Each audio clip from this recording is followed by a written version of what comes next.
So officially, we are starting our meeting, our webinar. It will be also a discussion. And we will talk about how we can navigate the really tough astrology cycles. Because the truth, my friends, is that we all get through such cycles. So I think that this is really helpful and important to first of all, to know how we can pinpoint those really intense periods. Second of all, what we can do about it, what are the things to always keep in mind. And I will use my personal experience. I just want to share with you because it's something very recent. It's like, as they say, it's very alive. So I want to give an example with my chart and my recent experience. And of course, I will share with you also how it manifested in reality, what helped me actually during this phase. And yeah, it will be interesting. Also, if you have questions, you can ask them in the chat. I will try to answer them maybe at the end. So yeah, if you have something, if it's too personal and specific, I may try to give you, some general answer. Of course, it can't be specific enough without seeing the whole chart, but there could still be something that could be valuable.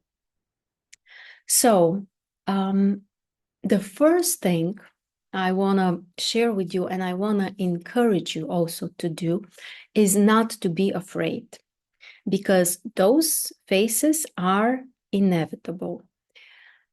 And I was thinking, which is this energy or planet which we definitely experience as challenges for all of us?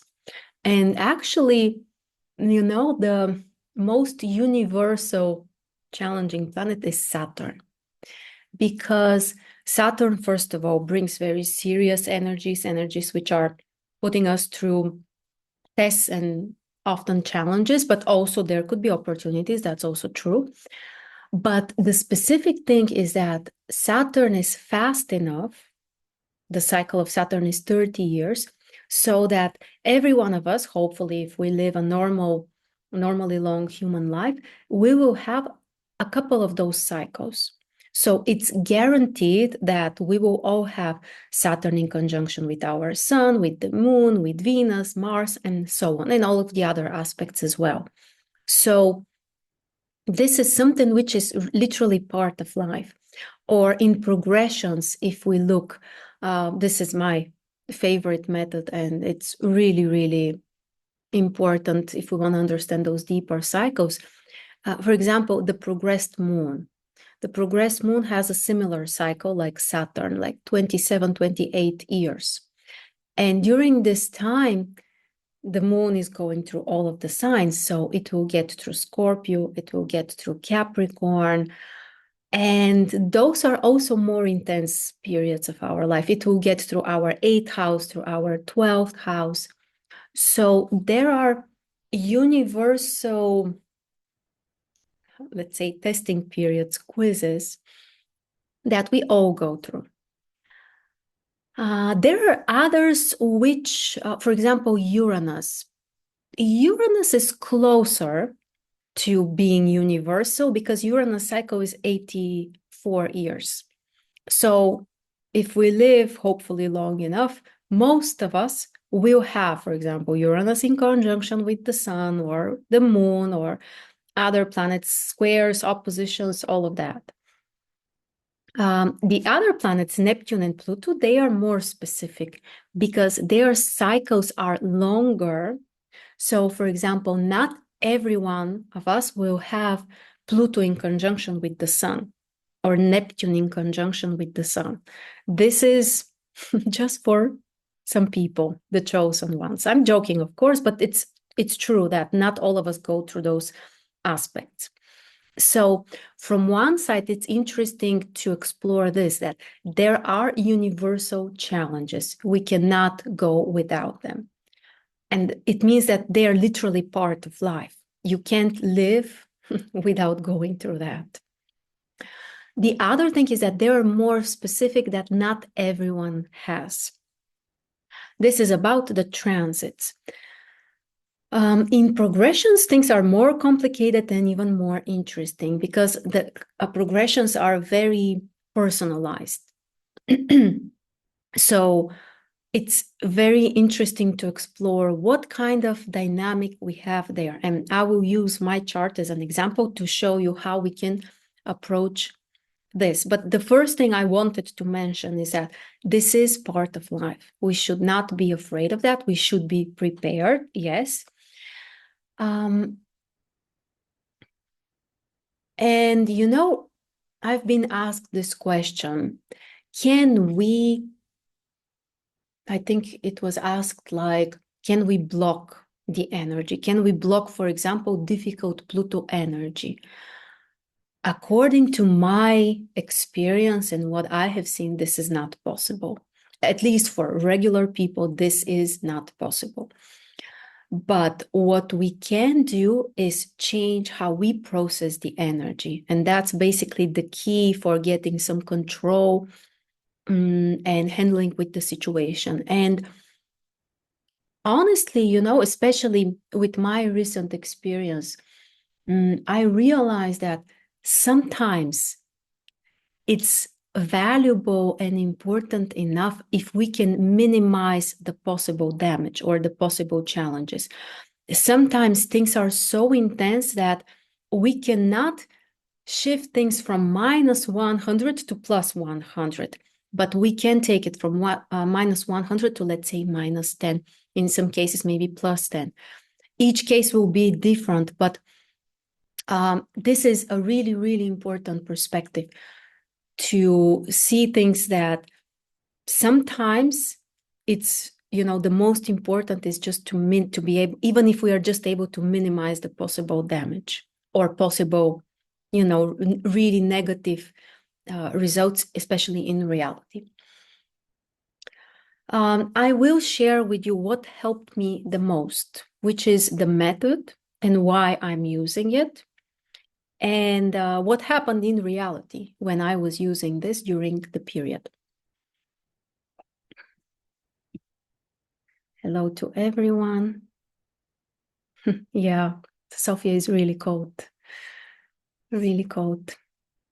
Okay, so I will share my chart in a moment.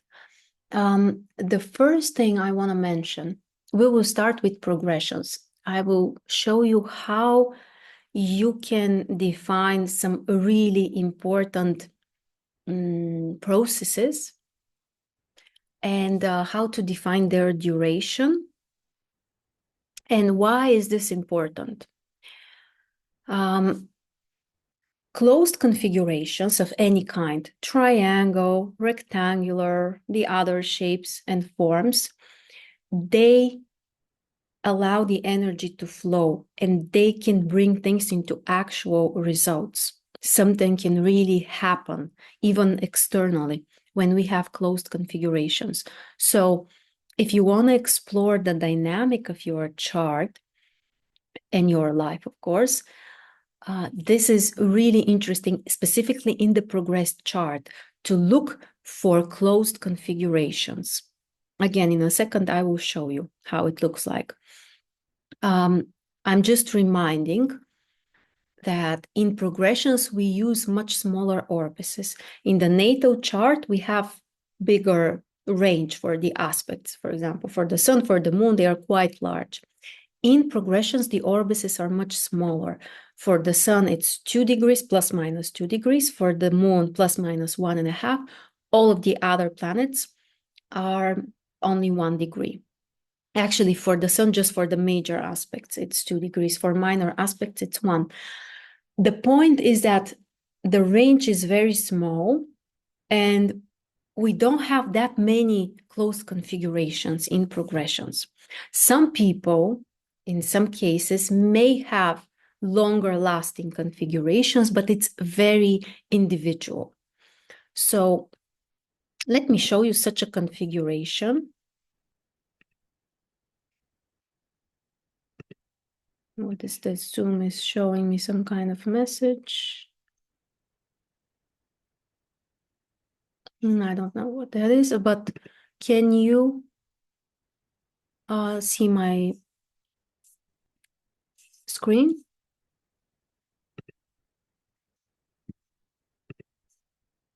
Do you see the chart now?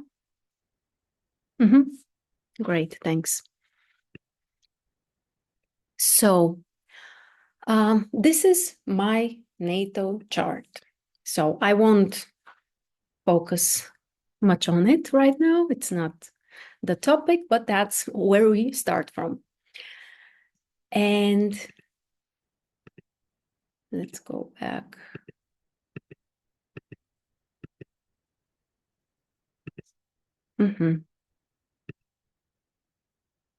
Oops, too much. So pay attention how the aspects are not that many in progressions, because again, the orbis we are using is much smaller than in the natal chart. So the configuration which I want to show you is active from 2019.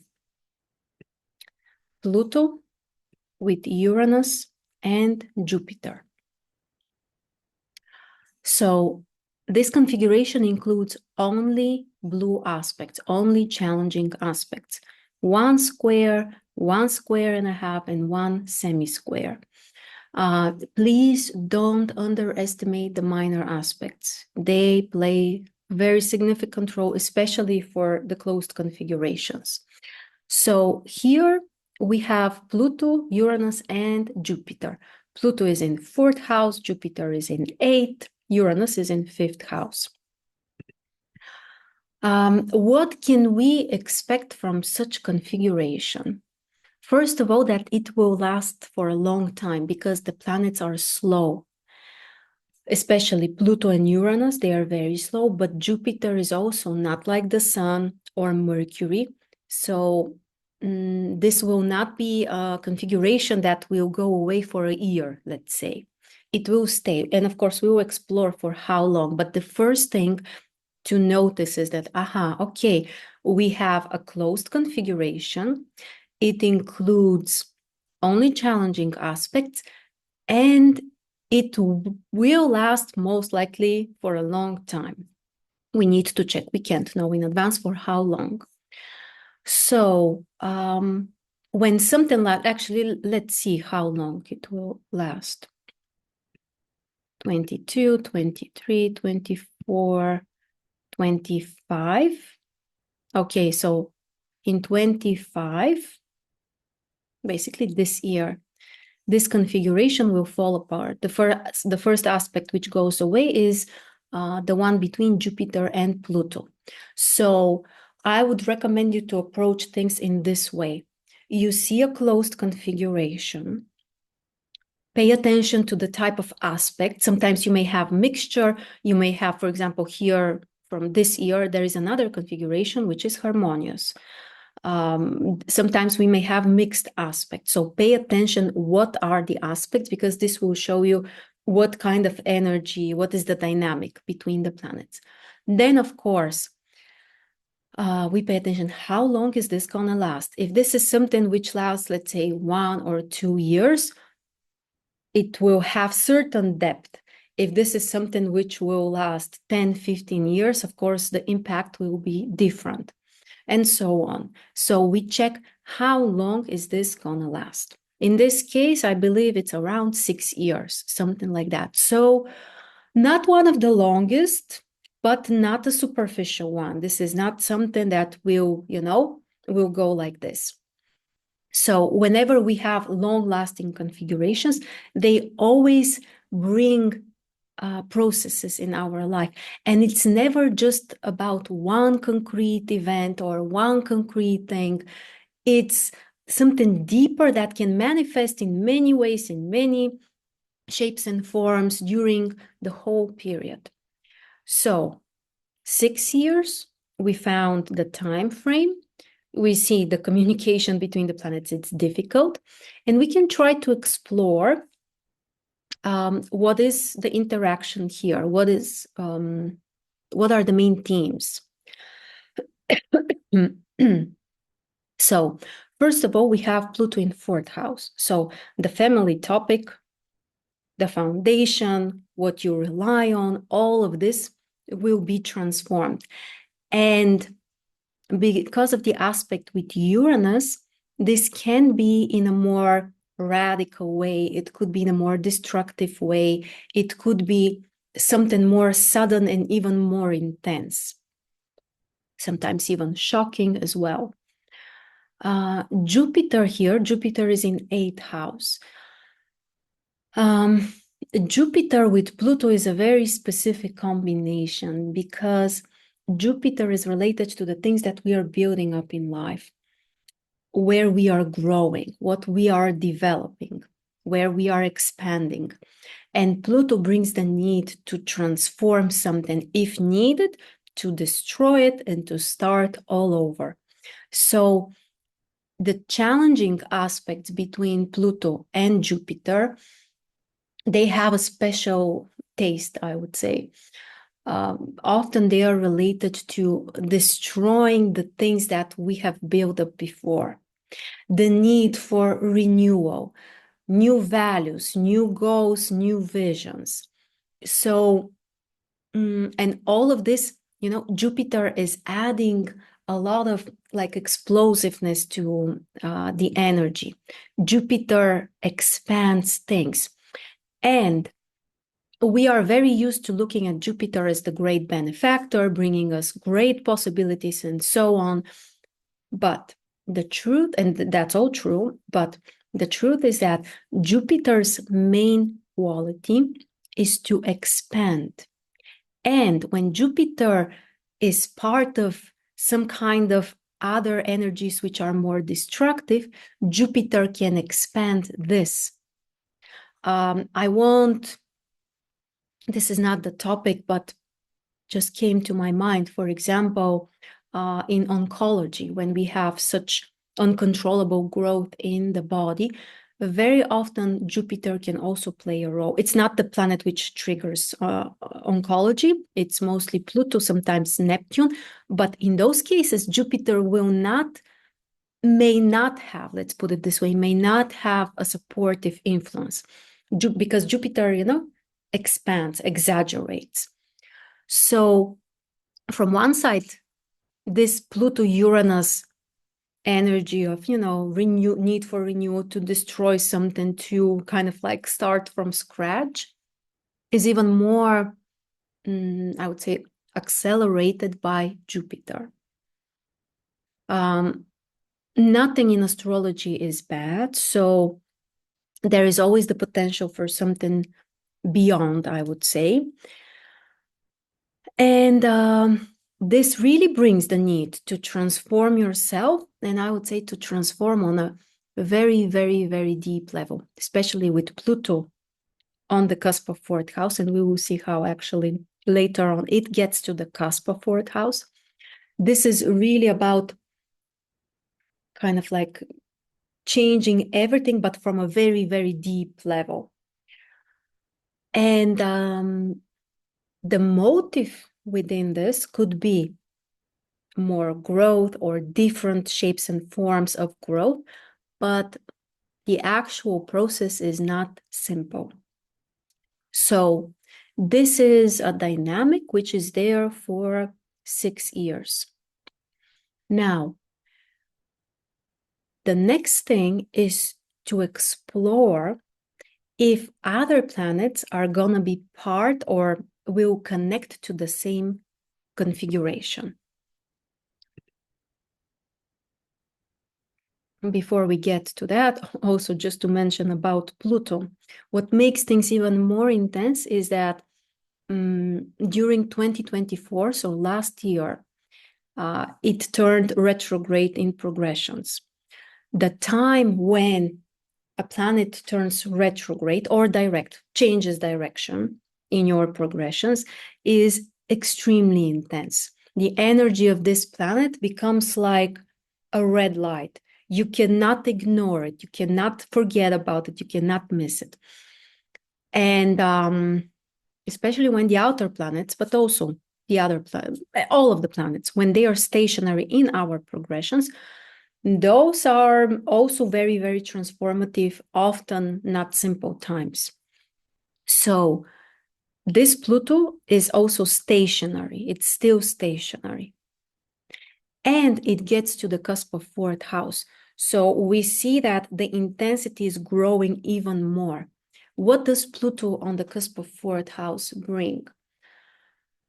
First of all, it can feel very, I would say, threatening, because fourth house, this is your most private place where you seek for certainty, safety, and comfort.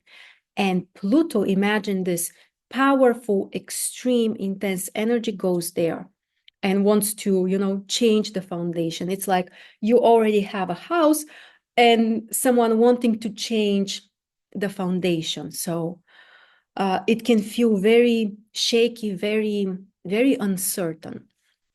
And usually such phases, they can trigger lots of fears related again to certainty, to safety. And on an inner level, the way it feels is like, a very, very deep layer of your soul is changing. And again, this can feel quite intense and scary. So this becomes even more important. So if we have closed configuration and one of the planets gets to a cusp of a house, this is like, extreme level of intensity for the whole configuration, mostly through the planet, which gets there. Because the cusp of the houses, they are like the doors through which the energy manifests. So that's why in the natal chart, those conjunctions are extremely important in prediction as well, in transits, in progressions. Any planet that gets to a cusp of a house, it activates the planet and the house, the life areas which are related. So here we see that all of this is just starting to boil more and more. And we get to what I would describe as the culmination of this cycle. Again, we search or we are checking if there are other planets that may also be part of this configuration. And one of the planets to pay most attention to is the progressed moon, because the progressed moon is very fast, and the chance for the moon to connect to the configuration at some point is quite high. And that's what happened. Basically, December or maybe the end of November, doesn't matter, so I won't check the exact date when it started, but something like that, the end of November, December, January, February. The progressed moon becomes part of the whole thing. So we see that this becomes a new shape. It's no longer a triangle. It's, I believe it was called trapezoid figure. Sorry if I'm not pronouncing it properly, but let's say rectangular figure, 4 points. One note here that in my chart, this is another perspective also. If you see configuration in your progressions, it's also helpful to explore what is the significance of those planets in the natal chart, because this can also add a bit of, more understanding how important this will be. For example, Pluto in my chart is extremely important. It's the initiating planet of the whole chart, the first planet. It's on the cusp of fifth house. Jupiter is also strong. Jupiter is in Pisces in ninth house. Uranus, from the natal chart, it doesn't seem strong, but it's related to my work. So from this perspective, it's important.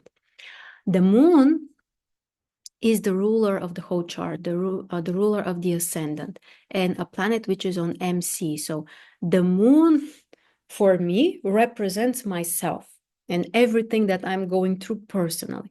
So everything that includes the ruler of our chart, which means the ruler of the ascendant, is always more important. So back to our progressions. So we see, okay, Pluto and Jupiter, sorry, one more time to return to the chart, just to add one more thing. Also explore. If you see a configuration in your progressed chart, go back to your natal chart and see, are those same planets connected also in the natal chart? If they are, there will be with other aspects, but this will also increase the significance, because in your natal chart, if the aspects are if the planets are connected, it means that they are already communicating. There is already something going on between them. And in the progressed chart, then the aspects will be even more important. So we can do that in the natal chart. So Pluto and Jupiter are not connected. It's too much for a trine, 9 degrees. We can't use that. So no aspect between Pluto and Jupiter. Pluto and Uranus, they have the semi-square.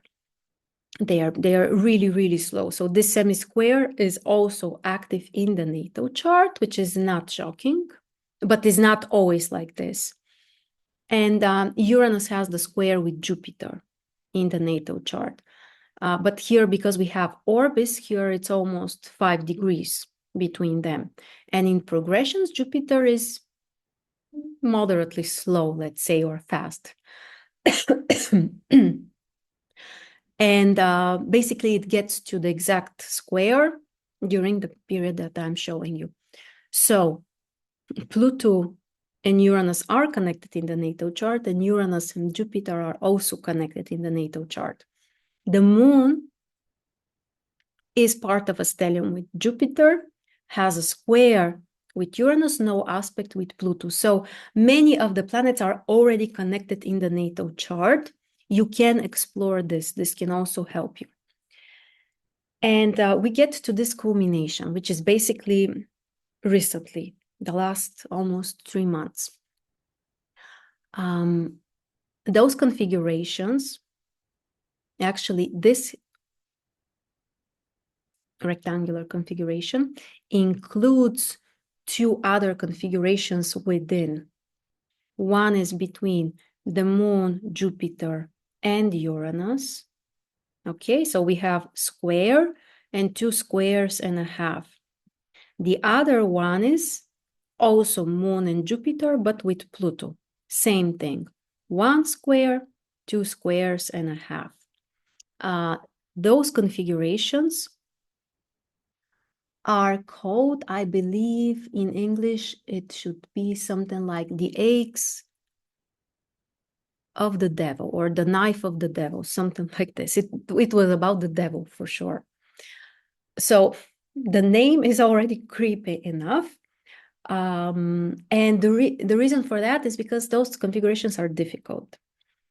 Only challenging aspects, and such configurations, especially this one, the devil's whatever thing, knife, let's say, it can require from you to cut something from your life.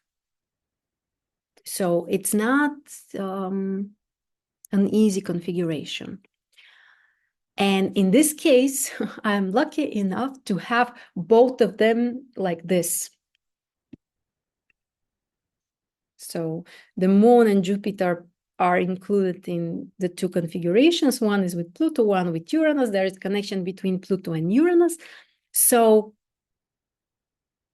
this whole thing, honestly, is a potential disaster.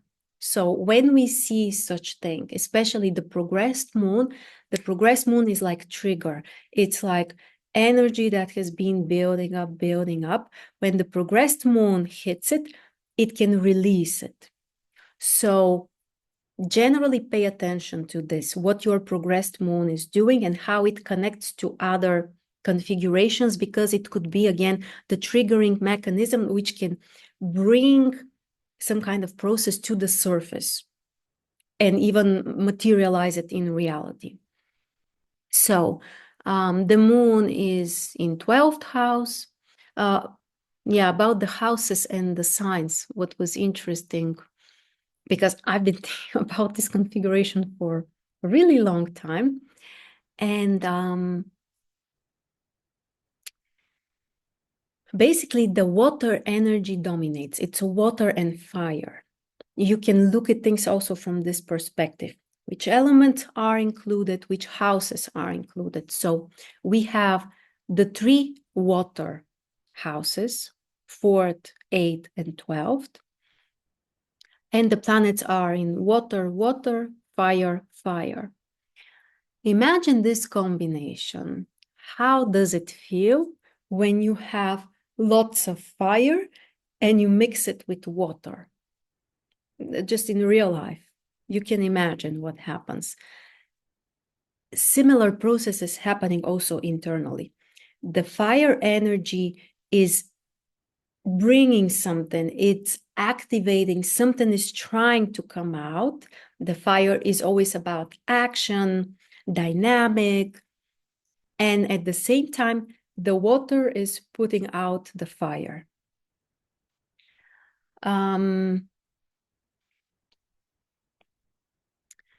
In alchemy, this process is called, or it looks very much like dissolution. When something is being dissolved, it's a very watery Neptunian process.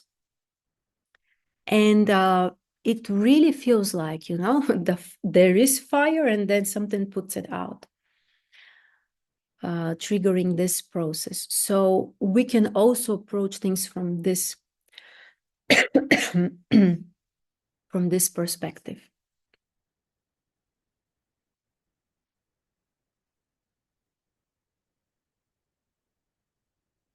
Mm-hmm.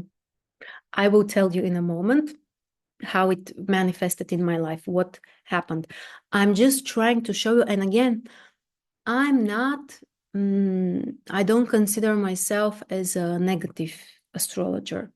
I'm also not about empty optimism, for sure. I'm about being realistic and finding the realistic hope. That's the most important for me.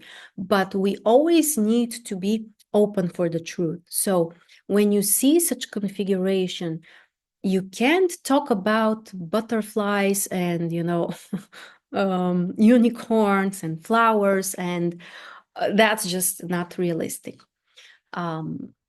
I'm just leading you and trying to show you what was the potential of all of this.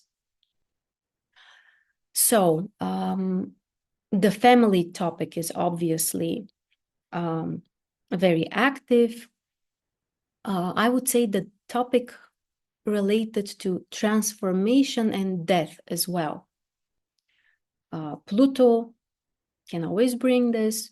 Jupiter is in 8th house. Whenever 8th house is triggered, even if it's by Jupiter and Venus, there could be a critical situation. Let's put it this way. Uranus, of course, can also destroy things. 12th house has its also specific, sorry,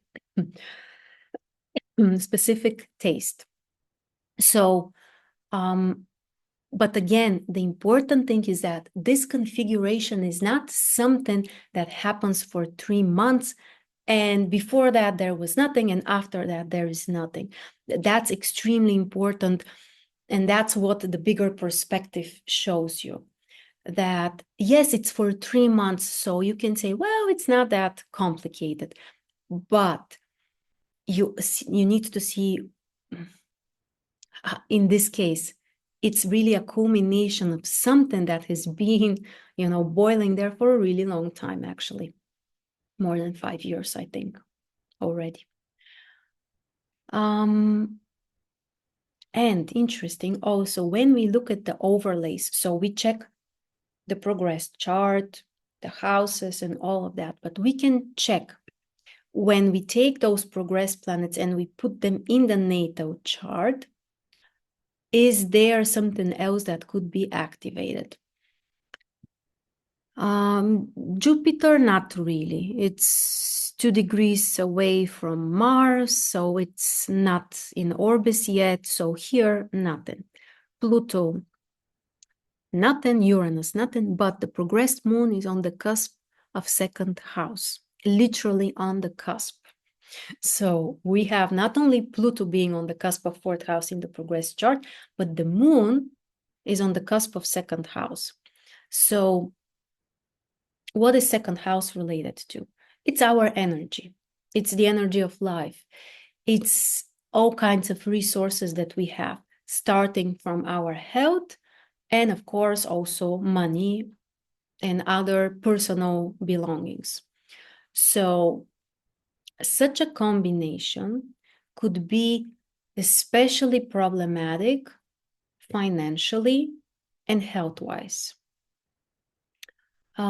It's just what it is. So after that, I will show you also the transits, because in the transits you see even more. So what happened in my life in reality? First of all, it was not a simple period, obviously, but I was expecting this for a really long time. So this was not a surprise. And financially. So financially, it was very intense.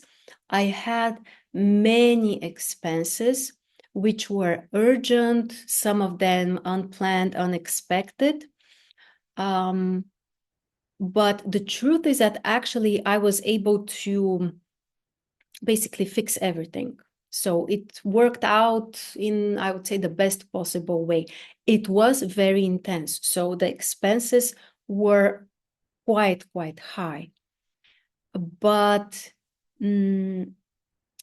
such configurations, they may also bring so much intensity that we can also resolve something, especially if we are prepared for this. Health-wise, I was sick 2 times during this time, and I don't get sick. It's very, very rare for me. I didn't get sick even during COVID. So I was sick 2 times. One of those times I was not working for 6 days. For me, that's just never happens. I was coughing after that for a long time. I'm still coughing a little bit. So it was a whole thing. I did not go to hospitals, but, according to my standards, this was very unusual. But, if I don't know astrology, if I'm not looking at my chart, I may complain about this period so much, honestly. But when I see this and the potential of what it could have been, and then I'm like, I'm doing great. I want to show you the transits, because the transits are making things even more intense, especially during December. So Neptune, transiting Neptune, is exactly on top of my Mars, Moon, and MC. Recently, the North Node joined there as well. This is adding even more of this watery energy and this process of dissolution.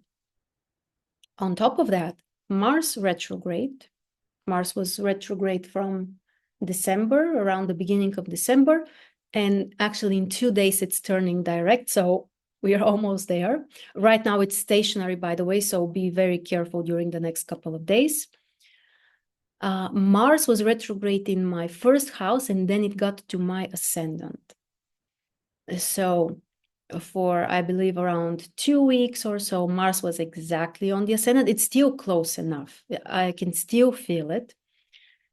And try to imagine this combination. So in the progressions, you have such a configuration, which is this, you cannot miss it. You cannot, avoid this. This is very, very intense energy, and intense energy always wants to manifest in some way. The fire wants to create something, do something, and the water is putting all of this out. Neptune is adding even more of this, especially this combination, Neptune with Mars. This looks very similar. Mars is a fire planet, Neptune is water. So again, and Mars retrograde on the ascendant. So there is huge intensity, and at the same time, the energy is not really moving. All of this water is like, like spilling everything, or it's a very, very specific feeling. So during this whole time, I was feeling that. I was feeling this, but actually what's interesting is that I was able even to create new things. For example, I created a new project. I didn't announce it. It was just for some students, some clients we worked. It's not shared yet, but I was even able to create something during this time. It was not easy, honestly, but that's, I believe, one of the main problems when we have challenging aspects. When we have basically any aspect, challenging, harmonious, any aspect, it always brings energy. But if there is also a problem for this energy to be processed, to be manifested, to be able, for us to be able to do something with it, it can become very problematic. Basically, that's when we start subconsciously creating problems in our lives. For example, the health problems are very often an indication of this, that there is energy that can't be processed in other ways, and we need to get rid of it. And we are doing this through some kind of health issue. So in this case, also, it could be very, I would say, potentially traumatic. With Mars on the ascendant, Moon squaring Pluto, this is a time for possible traumas. Also, this did not happen. So my point was that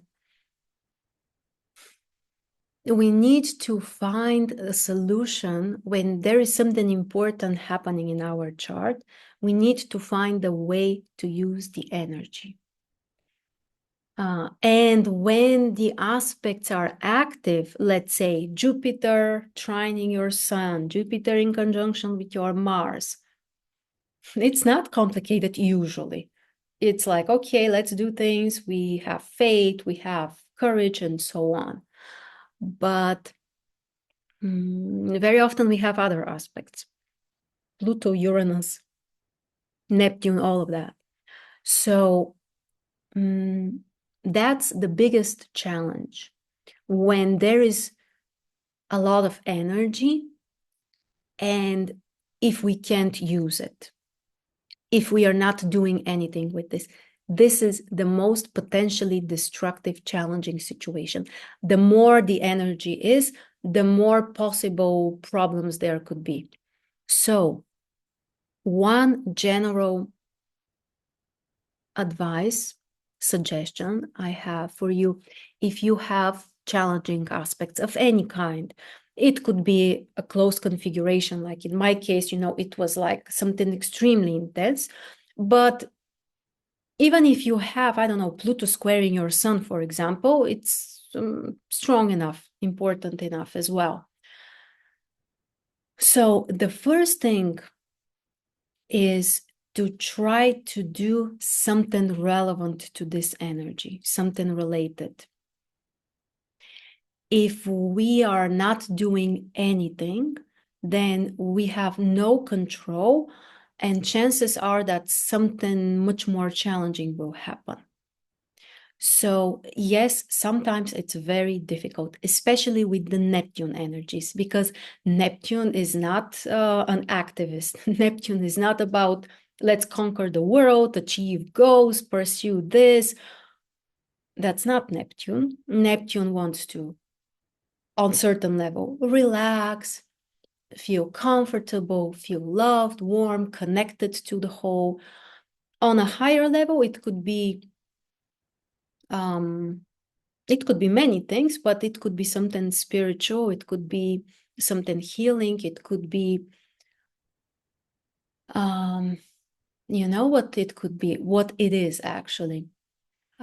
Dissolving patterns, dissolving the old patterns. So there is always a different perspective also. You see all of this and you say, wow, it's horrible. It's so difficult. That's bad, negative, and all of that. But there is always a deeper meaning.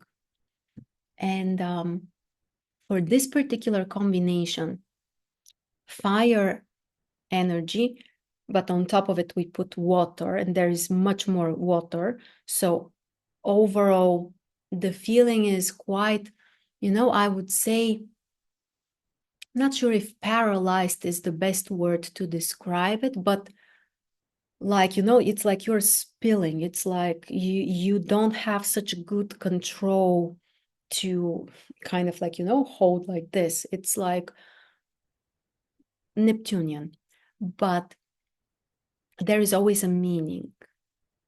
And what is in this case that when we are not able to do something, this is also an indication that we need to learn a lesson there. We need to learn to do things differently. And Neptune, I know that many people don't like Neptune. I actually like Neptune very much, even though I totally see all of the different sides and layers. But the lesson of Neptune is this dissolution, to dissolve. And during the period, it may feel challenging, really, like you're not able to do as much as you want, or you don't have motivation, or you're confused, you don't know what to do. But this is a really, I would say, precious time when you are learning to, I would say, set free from old patterns, which then will allow you to do things in a new way. Here, I will share something internally even more personal. One of my main patterns in life and psychologically is to go beyond some kind of limits and to achieve things when they seem impossible. In the natal chart, this is the strong Pluto, the mixture between Capricorn and Pisces is also, there are boundaries you want to dissolve them. Uranus is squaring the moon and Mars. So my main, I would say, life strategy or way of achieving things is when something is very difficult and when it seems impossible, when there are some kind of limitations and boundaries, then I can make it happen. Then I can make the impossible and find a way, and it works. But I got to such an interesting phase of my life in which I have, I would say, total freedom, like really total freedom. So right now in my life, the things that I want, they are completely possible. They are, it's just focus on that, work on it, it will happen. It doesn't feel like turning the world upside down. It's possible, it's just possible. And what I realized for myself is that in such an environment, it's so much more difficult for me to make things happen, to do things. And it may sound very strange, but and I was able to really feel this within myself. Like I got to an interesting feeling of something I would describe as some kind of emptiness. Like I can't find the proper energy that I need to do something. It's like, and when I say emptiness, it's not depression, it's not sadness, it's not loneliness. It's just, open space. And then what do you do with this? And what I realized is that, and this is Neptune, by the way, this is the water energy, and the Neptune also influence, that it dissolved some kind of my old pattern. My old pattern was to fight with the world, in the Pisces way, of course. I'm not aggressive in this, fiery way, but to work hard to do the impossible. And I got to the point in which, it's possible, but there are no resources and those mechanisms are not developed in me. And what I realized is that this initial feeling of, but it's empty now, what do I do? This was actually, and this is very interesting, it's like something becomes deeper within me, within my perception or awareness, whatever you want to call it. It's like some kind of, boundaries were, or limits were dissolved, and more space opened up. So it was more freedom, literally. And my perception was like, I don't know what to do. How do you live with this? It feels empty. So this is a really, really interesting process. It's, I would say, quite complicated, honestly. But yeah, for the Neptune energies, if you have right now planets in Pisces, or sorry, I'm still coughing a little bit.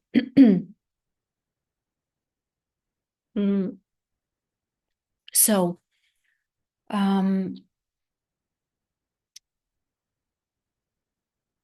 I want to summarize and kind of like give a more general perspective, what to pay attention to if you recognize that you have challenging energies, or you will have, and again, we will all have, and we do have them regularly. The first thing to pay attention to is always safety. So absolutely no fear is needed. So we don't need to be afraid, but we always need to make sure that things don't affect us on the level of safety. First of all, it means our health. Second of all, it may mean money or something else, which is, really important. So in this case, I can really say that, this initial preparation that I saw this, okay, this is going to be tough. Like financially, this cannot pass just like this. And this kind of like preparation really helped me not to be shocked by this and to be able to handle with everything that came up. So, but health is always more important. So first of all, pay attention if there are any signals in your body, if you know that there is a weak part of your body, weak system, something like that, and you see upcoming energies that could be triggering this, try to do something in advance. So always pay attention first to your safety, health, and money is our safety. So I would include that as well.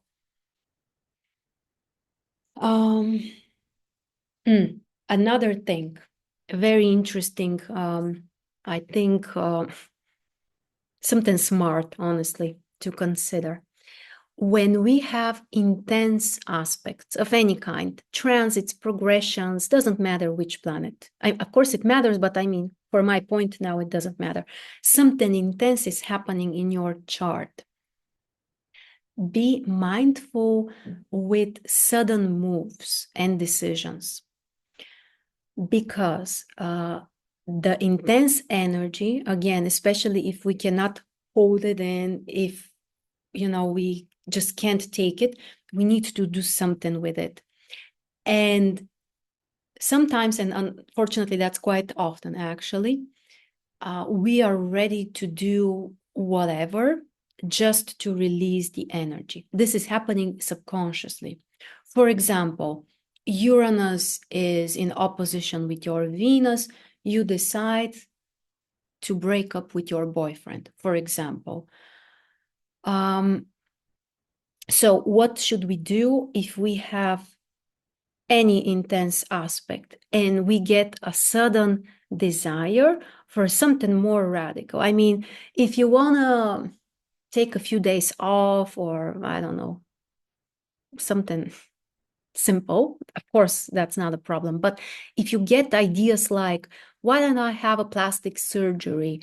Or why don't I separate with my boyfriend? Or, something which is really going to affect your life. Don't rush to make it happen. Especially, this is the key, ask yourself, can I wait? Because very often it will be difficult, especially, if it's not a good idea, it will be difficult for you to wait. Let's say, this could be, by the way, with Venus, Uranus in opposition with Venus. You suddenly decide that you don't like how you look. You don't like your nose, for example. And you say, I will go and have plastic surgery. That's it. I'm changing myself. I'm doing this. Ask yourself, can I wait? Can I wait 1-2 months? Can I wait until the transit is over? And if the answer is no, I can't wait, I've been waiting my whole life, it's now, it's an indication that it is not a good idea to do it at this time. Because when we cannot delay or postpone something, it means only one thing. It means that we are not controlling this energy. This energy is controlling us. So if something feels urgent and it has to happen now and I cannot wait and that's it, the chance that, this is some kind of energy that you just need to play out so that it's released, so that you can feel like it will bring some kind of relief. But later on, when the whole thing is over and you relax, you may realize that, but you did not really want that. You were just triggered by something, but the consequences in reality might be irreversible. So that's, in my opinion, one of the key things I would recommend, especially for, and here is the thing, later on, if you can, let's say this example, I don't know why I came up with this example with the plastic surgery. This doesn't mean that you should never do this. If you say, okay, I can wait a little bit, it's not that urgent, you wait, preferably after such aspect is over, because Uranus with Venus, yes, it can bring you freedom, total transformation. The chances that the result will be unpredictable are really high. So there are transits and overall energies which are not supportive for that. So if you can wait until all of this storm is over, and later on you realize, I still feel that I want to do this, of course you can do it. It doesn't mean that you should never do those things. But this is really important. If something feels urgent, I cannot postpone it, that's it. You are just not controlling the energy. The energy is controlling you, which is never, ever a good thing.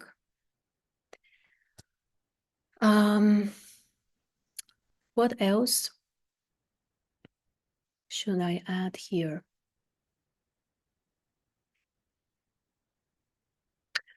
How would I assess the whole period?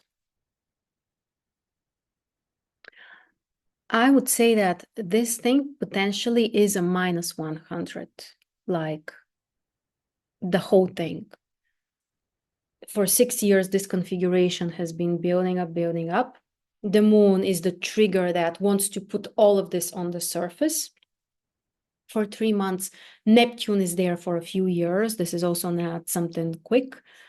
Mars is fast. Mars is for a few weeks, but all of this together, it does feel like, on top of that, actually, during this time, also Saturn was in conjunction with Jupiter, the ruler of sixth house. So health-wise, things were really not looking well. My opinion, how would I personally, of course, that's a personal evaluation. I would say that my actual experience was around -10 or something like this. And again, I was able to do some constructive things. I came up with a new project. I started it. I was very inspired. So, like in retrospection, nothing fatal, like nothing that, is going to leave consequences. Obviously, emotionally, psychologically, very intense. But the difficulty was, I think, 10% of what it could have been. What helped me? So how did I do this? First of all, I was seeing this in, I think, at least for a year. I noticed that, and I'm like, okay, it's gonna be interesting. We'll see. So first of all, I knew about this. So I was not scared. I saw it. Okay, that's, life. We are gonna get through this. So I was not scared. Which is interesting because such configuration, especially because of Pluto on the cusp of fourth house, can trigger massive, deep fears. But the truth is that I have worked so much on this that I would say, very, very stable on this level. So in other words, I have really high tolerance to uncertainty and all of those intense changes, including fear. What also helped me? So first of all, I was not shocked. I was not surprised. That's why if you see difficult transits, don't try to run away from this. Don't try to exaggerate also and say, oh, that's horrible, the end of the world. No, you're going to get through this. It might be tough, but you are getting through this. So don't underestimate, don't exaggerate. When and however it's possible. So be prepared, know what to expect. Focus on this key again with the urgency. If something feels like it's now or never, really bad idea usually. The other thing, try to do something with the energy. And yes, sometimes it's difficult, as I said, especially with Neptune, because Neptune is not about action. Neptune often may feel actually like sabotaging the actions. But if it comes to something more relaxing, one thing I've been doing recently also was I started going more to stretching. I have always liked this. With all of this water, I like this type of movement and exercise. And I started going to stretching. And it's interesting that overall, by nature, I am flexible. And for me, this is not too hard. But I gotta tell you that now I'm 38. And I think that for some movements, I have never been that flexible as I am right now. And I think that that's also because of Neptune, because Neptune relaxes the muscles, Neptune, especially with Mars and the ruler of the ascendant, the moon. So yes, it's difficult, for example, if you are practicing very dynamic sports like whatever it is, box or, something which is sprinting, for example, or something explosive, it could be very difficult during such combination. But for something which is more relaxing And for the stretching is a great example. You learn to relax everything, your muscles, your joints, all of it. Swimming can be a good idea also. So to find activities that are kind of like in the same direction. So, for example, again, some kind of explosive dynamic sport is not the best idea. It's not going to bring any harm. It's just not in alignment, and most likely it will be difficult to keep up with this, especially if I haven't done it before. But if you try to find something which is in alignment, for example, let's say Saturn is triggering your moon. This is a great combination to change something about your diet. A really great indication to restrict yourself, to put some kind of limits, to respect them, to follow them, and so on. And also one more thing, which is, I think, like a universal remedy for any challenging situation. It's when you have something which is more important goal. For someone, it may feel like their vocation. It doesn't need to sound so special, but you want something in life. You want to go somewhere. You want to achieve something. You want to improve something. You have some kind of real intention and goal. This is always, always helpful, because that's what can pull you out of, the spiral, or boiling in those energies, or basically using the energy for experiencing problems.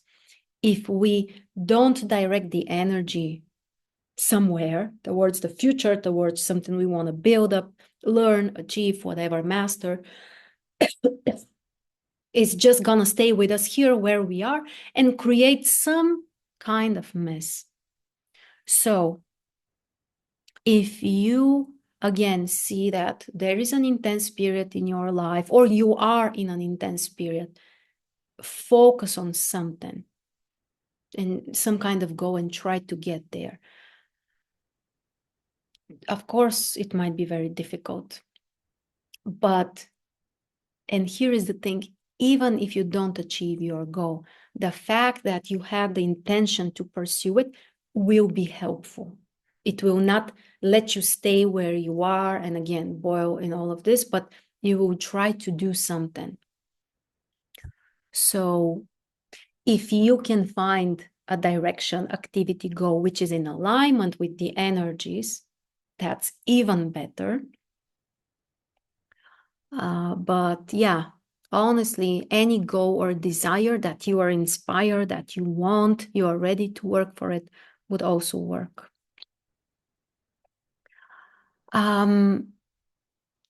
So which is the method? What is helping me?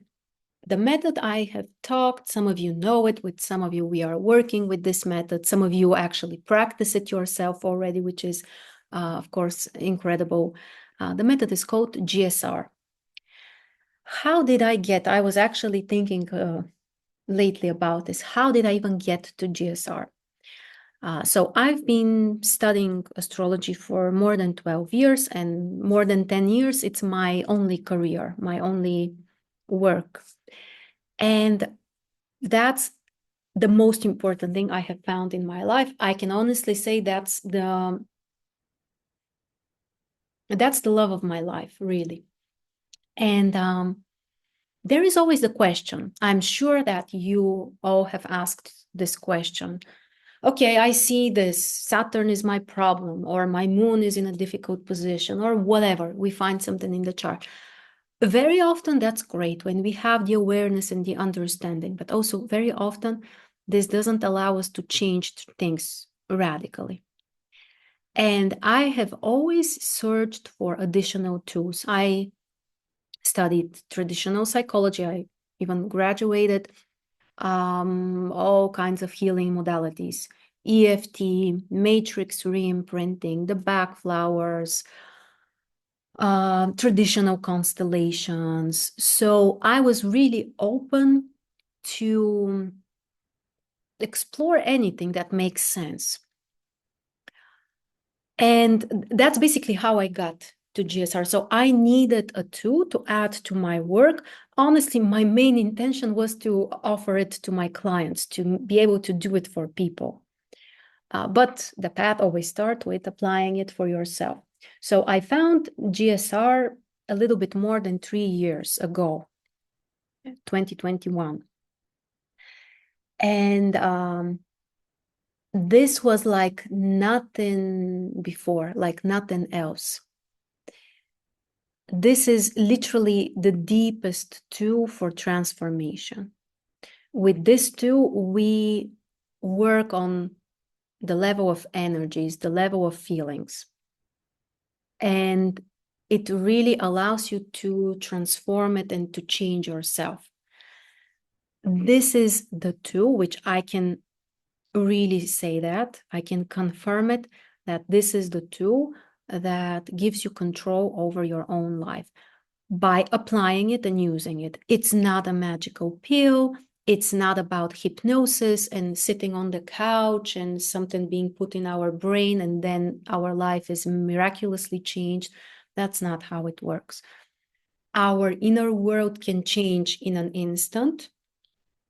With every session, it changes. Then if we want to change something in the outside world, we do things and we change it, but we are able. That's what this work is allowing you, to find the right resources, which very often are blocked within us, so that then we can do the things that we want in reality.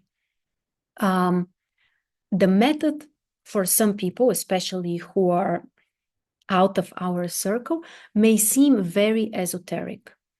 It works with the family energy, which is passed from ancestors. The closest analogy is the traditional constellations, but again, this method is much more efficient. I won't go into details why, but it really is. I mean, I may tell you about this another time. It's not a secret. I'm trying to focus on other things. So what I was able to do, all of those energies, first of all, I've been using it for a long time, very intensely. And it really gives you freedom. This freedom that I was telling you about, that for me, it felt like emptiness at first. This happens because I work on many, many inner barriers, many, many symptoms. The sessions that we do, they're called symptoms. Working on a symptom, working on a particular energy which is blocking you. All of this work allowed me to transform, I think, all of those things to the minimum potential harm, and even to get some kind of interesting ideas, new things that I want to create. And this feeling of, something is being released is coming because of this work. My personal and professional goal is to combine those two methods. And with some clients, I'm using it in combination because this is what can help us to change things. Here, sorry, I didn't finish my thought. See, this is Neptune, can get you very distracted. Just to finish my previous thought. For people outside, this method may seem very esoteric because we work with some kind of energies. What is that? Some kind of ancestors, the sources of energy. We are returning it. What's going on? Honestly, this is very ironic, but this is actually the most pragmatic and rational method. And even the creator, the author of the method, if you listen to him, he is so practical. It's always about, okay, you're making some kind of changes. What's happening in reality? What's happening in your life? How is this improving your life? There is always this question and focus to improve your life. with every step, with every symptom, everything you work on.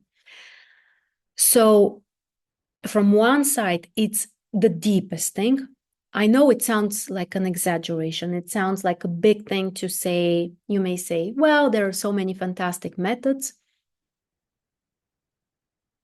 In my opinion, from what I have seen, and I have seen a lot, not saying I have seen everything, of course, but it offers such a depth, which in advance no one can predict, expect, or even guess that it exists.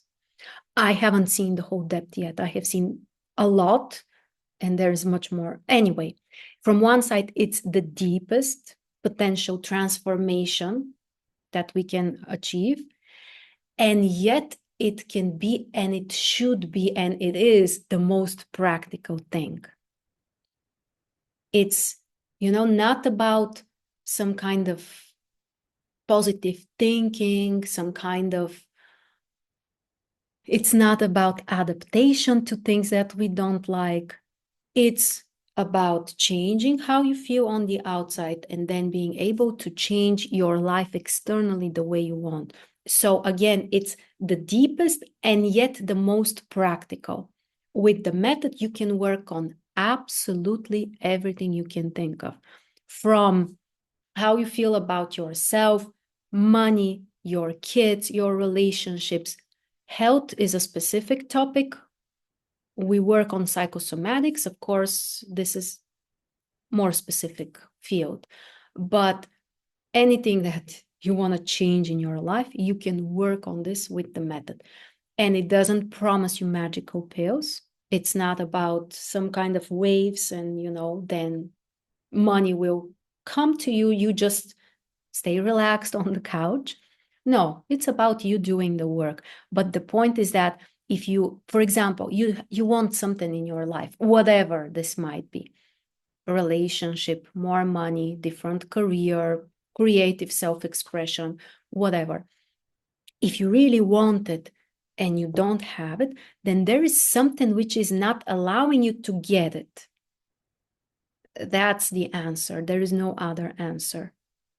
Yes, often we have compensations and then we expect that somebody will give this to us, somebody will do something.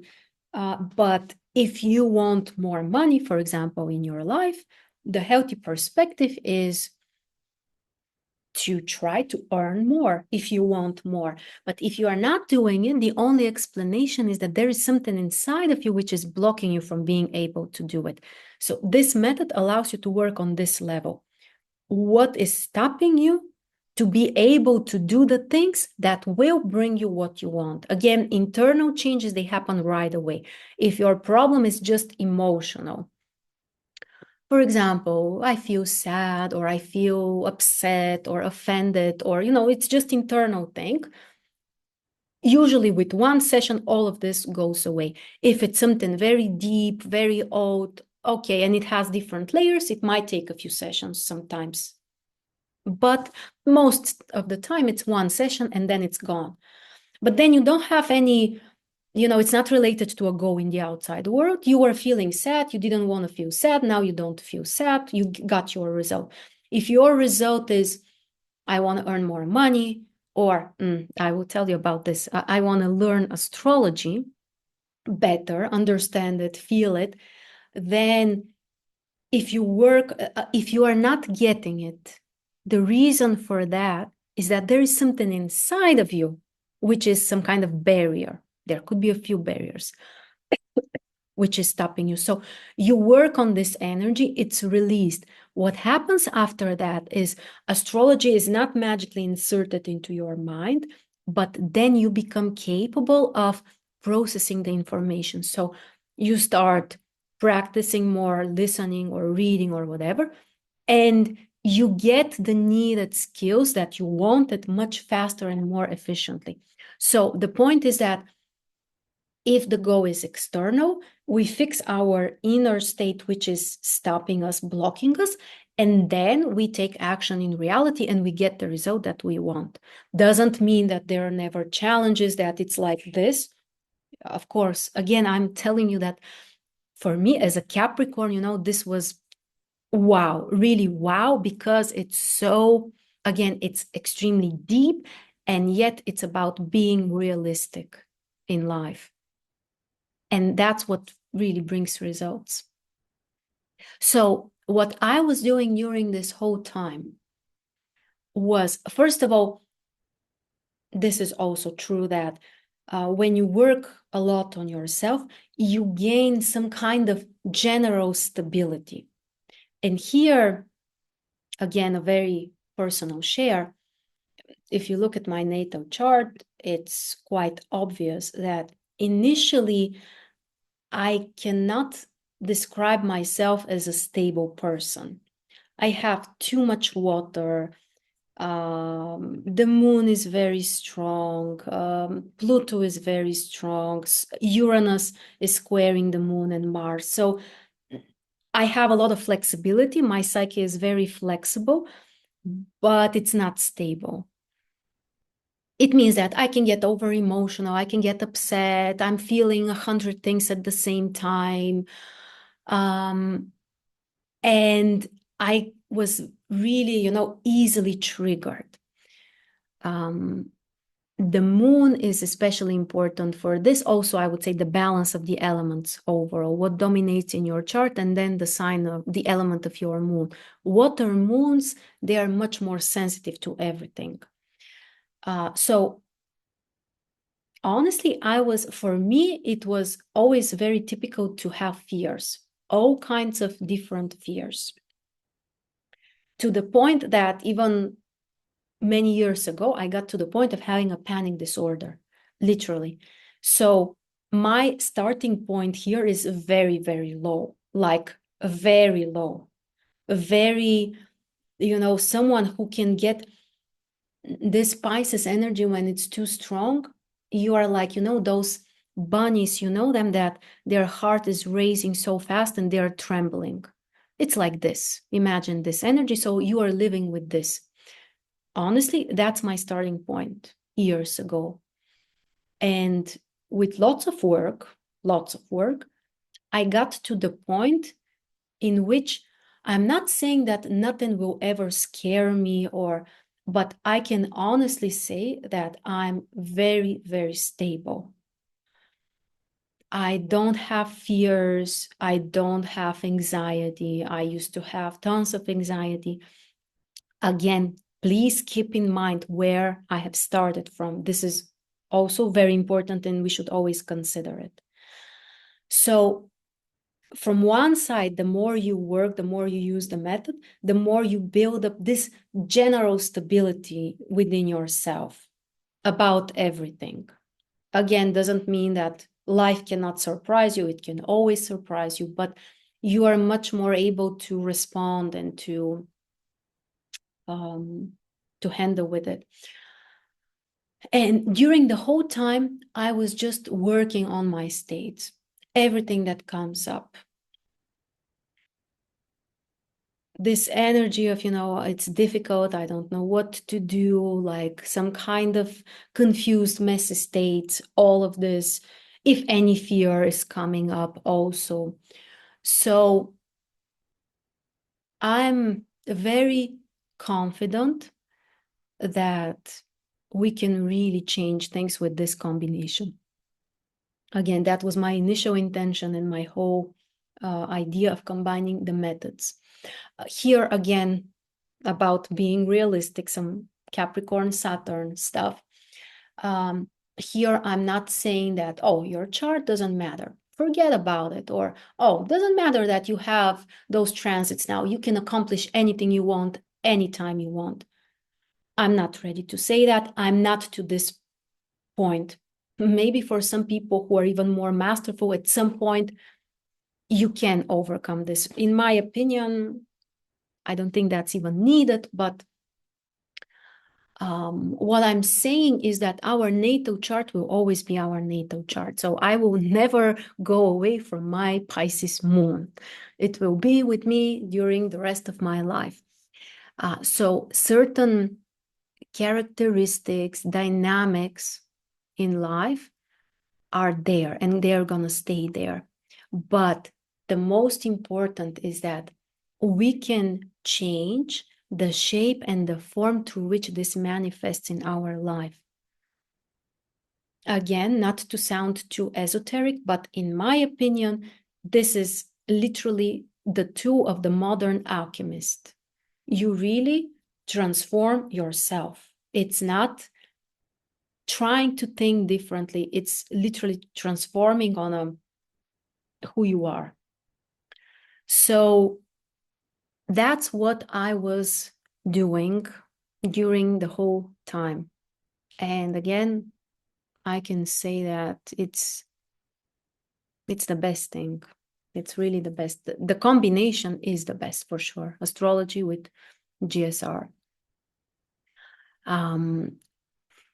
I will share something which is not official yet, but for someone it might be interesting, so you can keep it in mind. I'm working on a project of combining GSR and astrology together for the purposes of mastering astrology better. What I'm noticing, and I think that we will all agree, is that we all have certain limitations and they're different for us. For example, somebody might get overwhelmed of too much information. Somebody else, I don't know, may not combine it with their work. Somebody else may struggle to connect the dots. Somebody else, this is very common, may not be confident enough, may always question themselves. What if I make a mistake? What if I don't see everything? Or they think they don't know enough, and they always keep thinking it, no matter how they work. So what I have found is that we all have certain limitations. So my idea is to offer this combined work, teaching and learning astrology, and at the same time working individually with everyone with GSR, so that all of the barriers, all of the things that are stopping you, confusing you, bringing fatigue, whatever you can think of, are released. And then you can, first of all, you can experience more joy from astrology, because it's, it's very beautiful. Even when you look at those Saturn, Pluto squares, devils, whatever figures they are, but it still brings joy. The fact that we can have this perspective on our life, on our connection with the sky and the universe, for me, that's the actual miracle. So to be able to enjoy the process more, to become more efficient, to remember better, to understand deeper, and my personal favorite part, to be able to feel it deeper. This comes with personal work and, of course, with practice. This is not something that we can read in the books, but we can get there. So my intention, my desire is to create such a program. It's not official yet. So if you are interested and you want to just learn more information about it, please contact me, text me on Telegram or email me, and I will share with you more about it, how this will work. Again, I'm really, really excited how this works and why and what can we expect from such a project or such a program. This will change your whole life. This will change you, because that's another interesting thing about GSR. Even when we work and we are focused on something, you can always expect some kind of secondary benefits that may not seem related to the topic we worked on. Why? Because you are changing, because you become more adequate, you become more balanced, more in control of yourself. So then you just handle with things in other areas as well. So the project will be very transformative.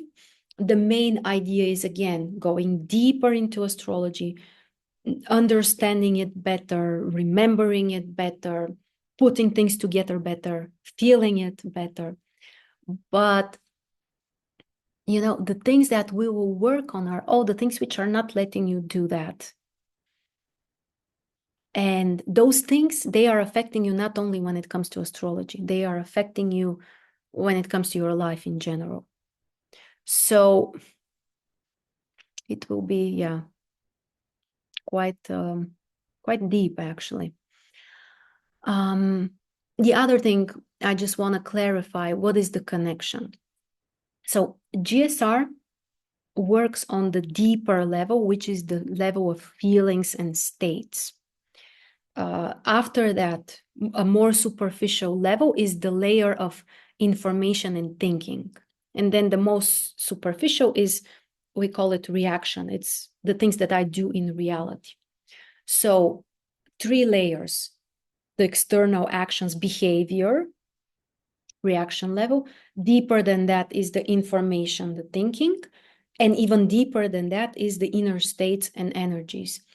And the interesting part is that the deeper the layer is, the more it defines the more superficial layers. So how we think, the information that we have, affects our behavior and our actions. But what affects our thinking? What affects our ability to process information? It's not the brain. The brain is important. Yes, there are physiological things, of course, but the actual work, the potential, the problems also, they may come from the deeper layer, which is this layer of energy and states.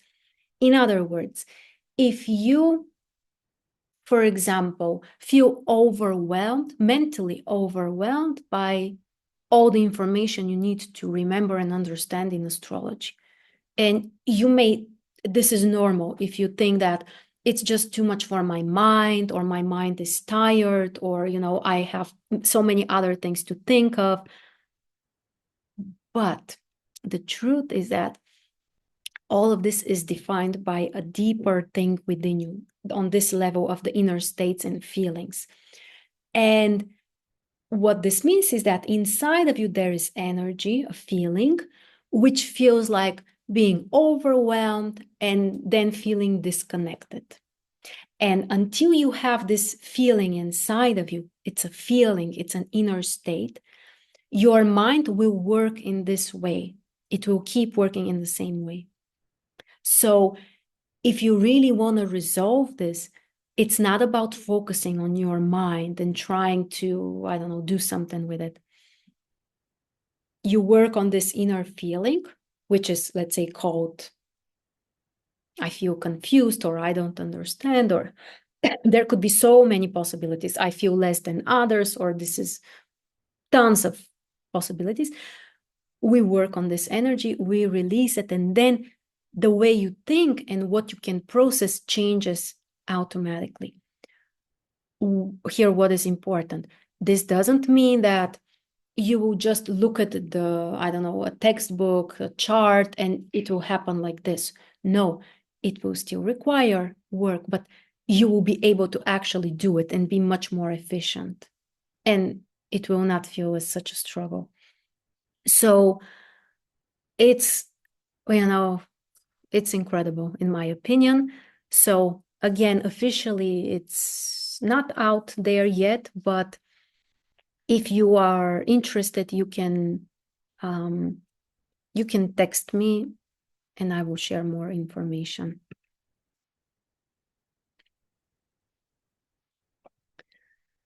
Okay.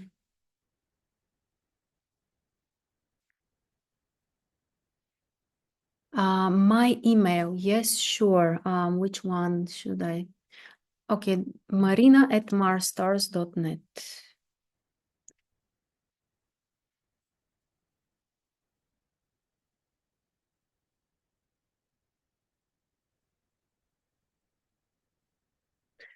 Yes, of course, Galina, if you want to share, please do.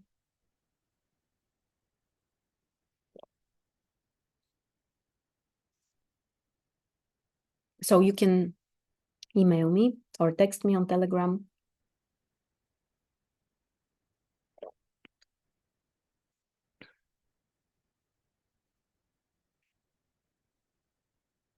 Okay, if there are... you want to speak? Yes, we will have a recording. Galina, just a second. How do we do it?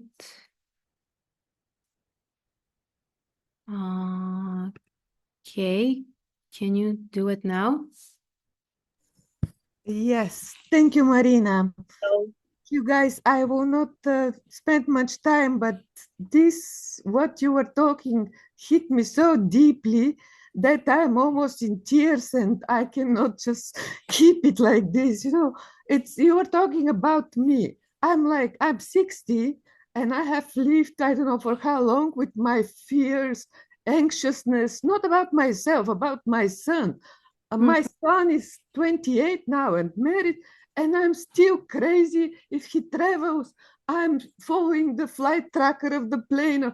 It's disaster. The next thing it hit me, it was like this astrology. I'm already like from what 2021, that means 3 4 years doing, and I'm getting nowhere, and I'm an engineer, and I think I have taken so difficult exams that I start thinking, am I going stupid or Alzheimer or something?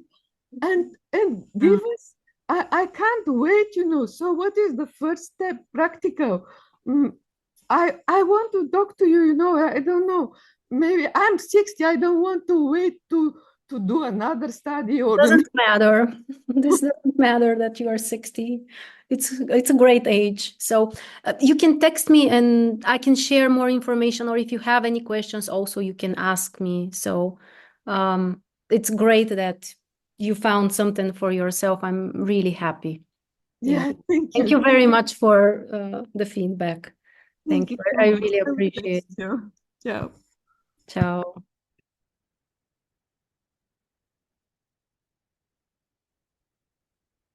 Yeah, I'm really happy you like it. Yeah, honestly, this is let me stop this share. We looked at my chart enough already. Um, this is my dream, to make astrology better and to make it more accessible and more people to be able to connect to it. Here, I will share something also. My personal process of studying astrology. So it happened 2013, so 12 years ago. For me, this was extremely easy. And it's just because I'm built up this way. For me, it was really flowing. I cut everything out of my life for 2 years. It was a very dynamic, stormy period of my life. But for 2 years, I committed completely to this. And for me, this was really incredible. Like the first best thing that has happened in my life. The second best thing is GSR. So for me, it was just flowing. And I know what kind of joy that is when you can read all day, when you can look at charts all day, when you can think about it all the time. This doesn't mean, by the way, that I never question things or that I'm not like, how is this gonna work? Please don't take this wrong.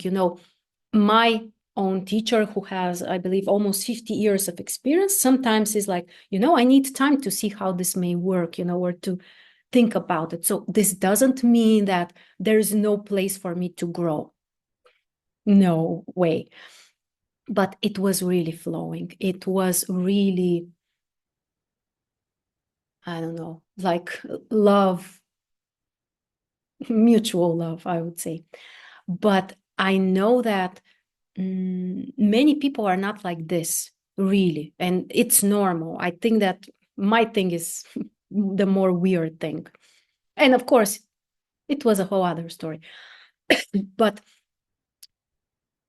I would like, honestly, for everyone who wants, so we are not pushing this to random people. We don't demand from people to understand astrology or to love it, but for those that are willing to be able to get closer to this. Again, this is not about, the promise that, oh, just sit and with a funnel, I will put everything you need to know in your brain. No, but the possibility to work on those barriers, your personal barriers that are stopping you. For example, let's say in Galina's case, and I'm not saying that's the case, but for Galina, if her mind is preoccupied with her son all the time, or she's worried about something, what will be her efficiency if she wants to concentrate, let's say, for 2 hours on astrology? My guess is that it will be difficult. She might be able to do it. Sometimes maybe not, sometimes maybe yes, but her efficiency will not be high. And that's normal. We are all built up this way. So the idea to work on those barriers which are stopping us from being more open, processing more, remembering more, feeling. The feeling is, again, my favorite part. That's really inspiring. And to speed up the process as well, because, when it's flowing, it will be faster. So that's my personal dream, making this collaboration between astrology and GSR. And again, look from this perspective. Hypothetically, let's say that we work with Galina and she says, I want to learn astrology. And we start exploring, okay, what is stopping you? Where are some problems that you may pinpoint? And she may say, well, I'm so anxious, or I'm thinking so much about other people, or I'm worried about my son. And we say, okay, so this is a barrier for your astrology studies.